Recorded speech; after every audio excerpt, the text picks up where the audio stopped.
نے تفسیر لکھی ہے تو اہل حق عالم، مگر اہل باطل سے متاثر ہے۔ اس نے تفسیر کے شروع میں لکھا ہے کہ میں نے اس میں کہیں بھی خدا کا لفظ استعمال نہیں کیا، کیونکہ قرآن کریم میں اللہ تعالی کے ناموں میں خدا نہیں ہے۔ یہ پرویز کے فتنے سے متاثر شخص ہے اور منکرین حدیث سے دبا ہوا شکست خوردہ انسان ہے۔ لفظ خدا تو مستعمل ہے، آپ اور ہم استعمال نہ کریں تو ہماری کمزوری ہے۔ اس سے کوئی خدا کے قریب ہوتا ہے، اور یہ کہنا کہ چونکہ خدا عربی نہیں ہے اس واسطے اس پر اجر نہیں ملے گا، نری حماقت اور بے وقوفی ہے۔ اس پر اتفاق ہے کہ آیات کا ترجمہ پڑھنے سے اور لکھنے اور پڑھنے سے بھی ثواب برابر ملے گا۔ ہاں، عربی کی فضیلت اپنی جگہ ہے۔ پھر یہ کہنا کہ لفظ اللہ چونکہ عربی ہے اس لیے وہی بولا جائے، یہ ایک سازش کے تحت کہا گیا ہے۔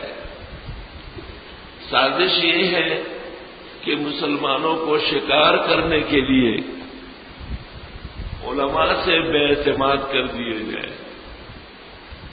یہ کہنا مشکل بات ہے کہ عالموں کو مت مانو، عالموں کی ایسی آبرو ریزی کی جائے کہ خود بخود لوگ ان سے ٹوٹ جائے، یہ بھی علماء پر عدم اعتماد ہے کہ میں نے اس تفسیر میں لفظ خدا کا استعمال نہیں کیا۔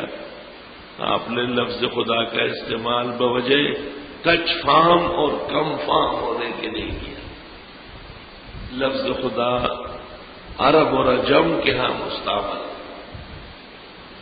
دنیا کی کتابیں صرف عربی میں نہیں، عجمی میں بھی 2/3 ہے، ان تمام میں اللہ کے لیے خدا کا لفظ آیا ہے۔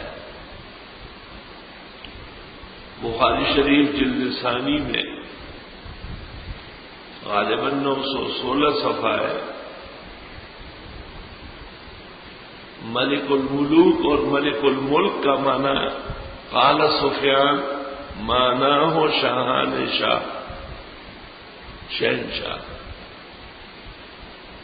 تو جب ملک الملوک یا ملک الملک کا معنی شہنشاہ ہو رہا ہے تو عجمہ ثابت ہو گیا، اور جب ملک الملوک یا جلالت الملک کا معنی شہنشاہ ہے تو لم یلد ولم یولد کا مطلب خدا ہے، فعال کا معنی کردگار ہے، رب العالمین کا معنی پروردگار ہے۔ تو ویسے تو عجمی اسامی جائز ہے، لیکن ایک غلط فرقہ ان الفاظ سے منع کرنے لگا ہے۔ اس وقت بجائے لفظ اللہ کے خدا کا استعمال کرنا زیادہ ضروری اور افضل ہے، رداً علی منکر الحدیث و منکر السنہ۔ الحمدللہ رب العالمین۔